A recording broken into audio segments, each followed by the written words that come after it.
Bienvenue voyageuse, bienvenue voyageur. Nous sommes dans cette seconde vidéo dans la pratique de l'exercice de la psychométrie, ou en tout cas dans le cadre que je souhaite vous donner pour que vous puissiez avoir une séance efficace du début jusqu'à la fin. Vous pouvez l'écouter une première fois pour un petit peu savoir ce que je dis. Et puis je vous conseille ensuite de la réécouter en faisant cette fois-ci l'exercice sérieusement. Concernant l'organisation de cet audio, elle sera faite ainsi. Dans une première partie, nous avons le point de référence cognitif, comme on a vu dans la vidéo. Le but est de vraiment voir, de prendre le temps, de faire un audit psychique pour avoir une espèce de schéma ou une empreinte de ce que l'on ressent, de ce que l'on pense au moment présent. Il est très important de le faire parce qu'il nous permettra par la suite, à la fin de l'exercice ou pendant l'accomplissement de l'exercice, de voir s'il y a des changements. Et si ces changements sont beaucoup trop extrêmes, elle indiquera qu'il y a peut-être un parasite ou un schéma comportemental, psychique, qui se met en place pour vous parasiter, pour vous empêcher de faire l'exercice ou parce que vous auriez peut-être attiré un extra-physique. Des craintes, ça arrive tout le temps. Il ne faut pas avoir peur de ça. Et vous pouvez très facilement reprendre le contrôle. Il faut juste s'en rendre compte. Ah, ce n'est pas moi qui pense ça. C'est autre chose. Et vous imperméabiliser, n'hésitez pas à faire un cycle ou deux de vélo. Si vous ne savez pas ce que c'est que le vélo, c'est un exercice énergétique. J'en parle énormément sur la chaîne. Il y a même une playlist qui est dédiée qu'à ça. Il y a des exercices pratiques et il y a aussi des éléments de théorie pour comprendre ce que c'est. Normalement, vous ne pouvez pas être perdu. Donc je vous conseille vraiment de faire peut-être même un vélo avant ou de le faire pendant, vous vous arrêtez, vous faites un vélo. Puis après, quand vous sentez que la présence ou que vos pensées sont redevenues normales, pour ce que ça peut valoir, vous continuez l'exercice. Le but est d'éviter ainsi de perdre son temps à essayer de faire de la psychométrie et se retrouver à la fin complètement à plat ou avec des pensées qui sont même pas les vôtres ou de passer d'une joie à peut-être de la tristesse alors qu'on ne sait pas pourquoi. Très souvent ça arrive et les gens imputent cela à l'exercice ou même à celui qui l'a donné. Non. La responsabilité se trouve toujours dans l'environnement et dans comment on interagit avec elle. Plus vous êtes lucide, plus vous aurez du pouvoir et du contrôle sur votre environnement. Mais pour cela, il faut avoir le contrôle sur soi. Commençons donc l'exercice sans plus tarder. Prenez une feuille et un stylo. Et la première question, c'est: comment vous sentez-vous actuellement sur une échelle de 1 à 10 ? 1 étant très malheureux et 10 étant très heureux. Il n'y a pas de bonne ou de mauvaise réponse. Marquez un chiffre. Analysez un petit peu votre situation. Ensuite, quelles sont les émotions principales que vous ressentez en ce moment, maintenant? Est-ce que vous êtes bien? Peut-être curieux, curieuse? Est-ce que vous êtes peut-être excité? À savoir peut-être si vous avez réussi ou pas l'exercice? Peut-être un peu de stress? N'ayez crainte, c'est pas du tout un examen.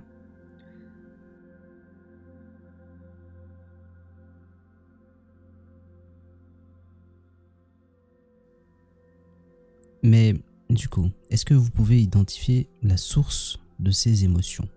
C'est la troisième question. Et si vous savez pourquoi vous ressentez ces émotions-là, écrivez-les. Sinon, réfléchissez un temps.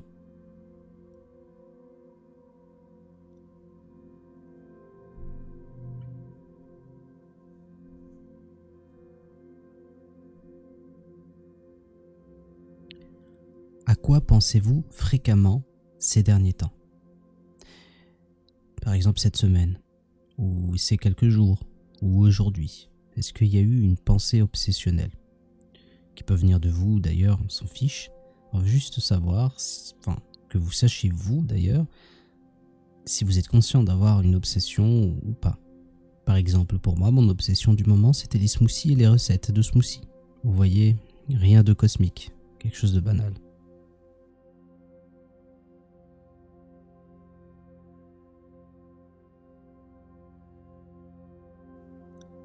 Maintenant, avez-vous des pensées récurrentes qui vous préoccupent ou vous angoissent?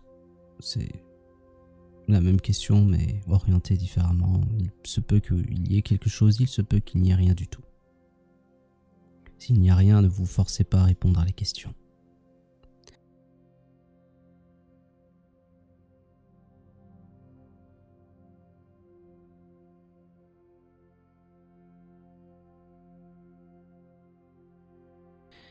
Mais dans tous les cas, vous, dans votre vie quotidienne, comment vous faites pour gérer le stress et pour gérer les émotions négatives? Vous faites quoi?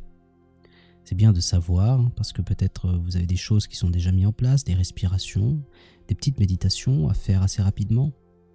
Ou peut-être que vous n'avez pas grand-chose ou d'autres choses, faire du sport. Je vous laisse écrire.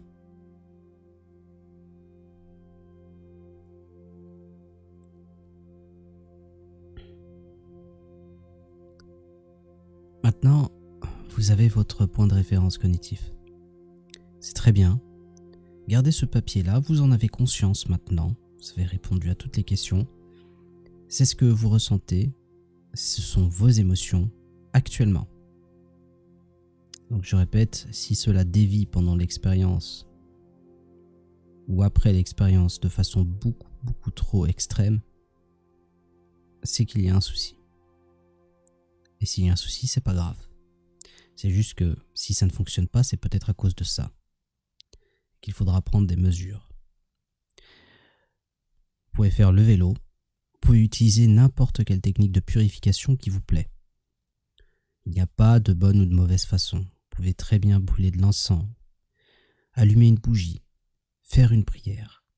Il n'y a aucun problème avec ça. Si pour vous ça fonctionne, alors ça fonctionnera. Maintenant, on va quand même un peu se détendre. On va faire quelques respirations. Là, vous entendez normalement une petite musique que je vais monter petit à petit en volume et moi, ma voix va baisser petit à petit. Je vous laisse prendre des respirations profondes par le nez et vous expirez par la bouche. Quelque chose d'assez classique. Vous prenez aussi en compte tout ce qui se passe autour de vous, le moindre bruit, les voitures, les enfants qui pleurent peut-être, ou qui rient ou qui jouent. De bruit comme ça des voisins, parce que vous savez, des fois il faut bouger une chaise ou une table de façon un peu bruyante. Ou alors notez le calme qu'il y a autour de vous si vous habitez loin de la ville et que vous avez cette chance. Juste remarquez tout ce qui se passe autour de vous. Remarquez-le comme s'il était aussi à l'intérieur de vous. Remarquez tout. Soyez conscient de tout. Et en même temps, vous respirez toujours par le nez de grandes inspirations qui font du bien. Et vous expirez comme si vous relâchiez tout le stress, l'anxiété, tout ce qui était lourd, tout ce qui était à l'intérieur de votre psychisme quitte votre corps. Continuez ainsi, je vous laisse faire. Je vous laisse trouver votre rythme. Profitez de la musique. Écoutez aussi les sons de cette musique.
Voilà. Maintenant, on est complètement détendu, on est centré.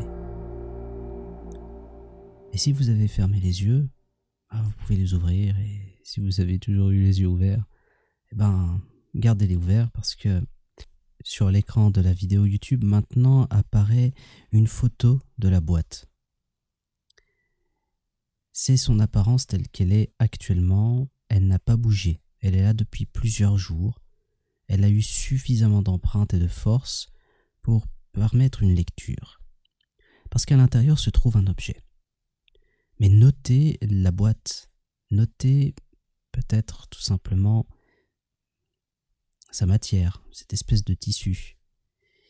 Notez la forme qu'elle a, sa composition, les entrelacements, le moindre détail de la boîte. Essayez de l'étudier. Je vous laisse l'étudier.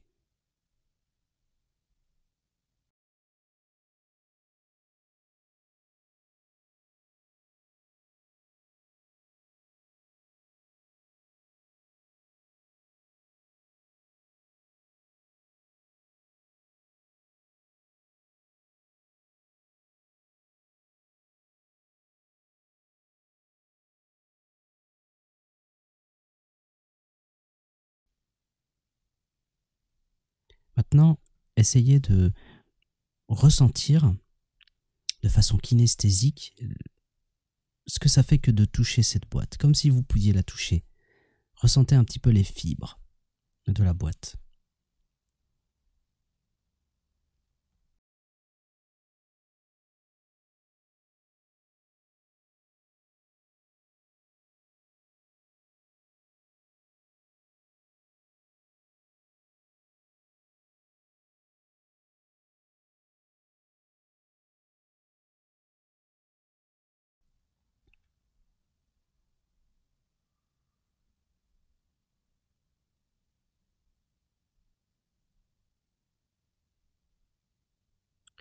Maintenant, on va créer un lien qu'on peut appeler énergétique, peut-être.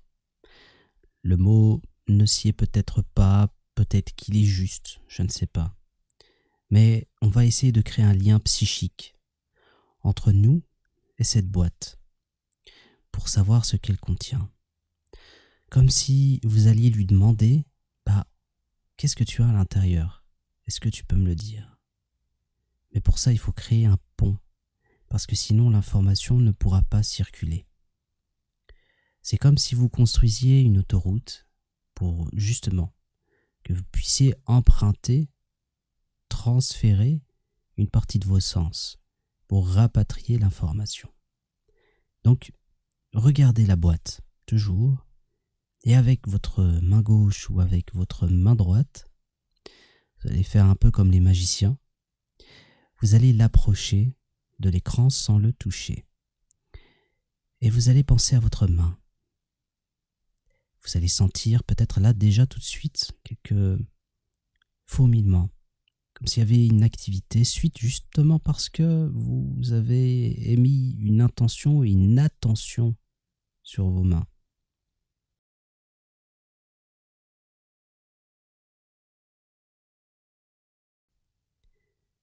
Maintenant, essayez d'emmagasiner à l'intérieur de votre main la matière subtile, ou plutôt la sensation de la matière subtile, qu'elle soit là véritablement ou pas du tout, c'est pas important. Juste ressentez. Et une fois que la sensation est bien là, je vous laisse quelques secondes pour le faire.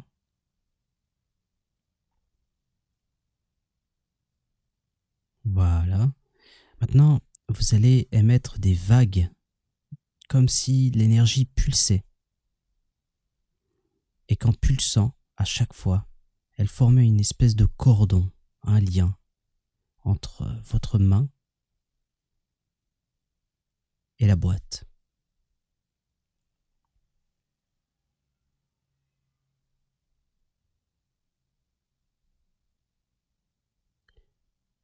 À partir de là, dès que vous sentez que vous avez bien émis les vagues de matière subtile, fermez les yeux. Ayez à côté de vous un crayon et du papier.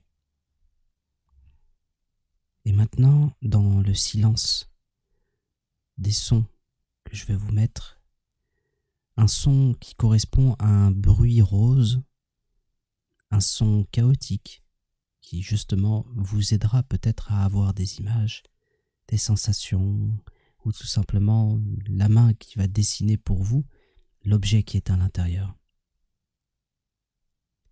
Ne cherchez absolument pas à réfléchir, ne cherchez absolument pas à analyser. C'est pas du tout ça que je vous demande. Juste laissez aller. Quelle que soit l'image qui vous vient à l'esprit, quelle que soit sa nature, dessinez-le ou écrivez ce que c'est. Ne cherchez pas à juger. Vous n'êtes pas là pour juger, vous n'êtes pas là pour discerner. Vous êtes là juste pour mettre sur un papier tout ce que vous allez voir, tout ce que vous allez ressentir, tout ce que vous allez entendre. À partir de maintenant, je vous laisse.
Les 5 minutes sont écoulées.